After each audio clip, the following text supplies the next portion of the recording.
સાણંદ સહિત રાજ્યમાં વન વિભાગની તમામ નર્સરી અને વાવેતરમાં વિદેશી પ્રજાતિના કોનોકાપર્સ રોપાના ઉછેર પર રાજ્યના અગ્ર મુખ્ય વન સંરક્ષણ દ્વારા પ્રતિબંધ મૂકવામાં આવ્યો છે. તો પણ સાણંદ પંથકમાં હજારોની સંખ્યામાં કોનોકાપર્સના વૃક્ષો ઊભા છે. ત્યારે સાણંદમાં 3 વર્ષની બાળકીને કોનોકાપર્સ વૃક્ષોની અસરથી ઇન્ફેક્શન થયો હોવાનો આક્ષેપ એક પિતાએ કર્યો છે અને મુખ્યમંત્રીને કોનોકાપર્સના વૃક્ષોનો નાશ કરવા માટે રજૂઆત પણ કરી હતી.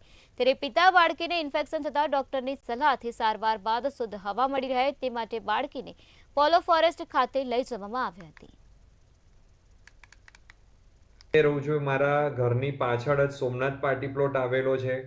ત્યાં પણ આ કોનોકાર્પસ લાગેલ છે અને એ જે એપોલો કિડ્સ જે સ્કૂલમાં ભણી રહી છે અત્યારે હાલમાં, ત્યાં પણ કોનોકાર્પસના વૃક્ષો લાગેલા છે. ફક્ત મારી દીકરીને જ સમસ્યા નથી, બીજા ઘણા બાળકો ત્યાં એના સાથે ભણે છે. એને ફ્રિકવન્ટલી 6 મહિનાથી શરદી, ખાંસી, ઉધરસની સમસ્યા રહે જ છે એને.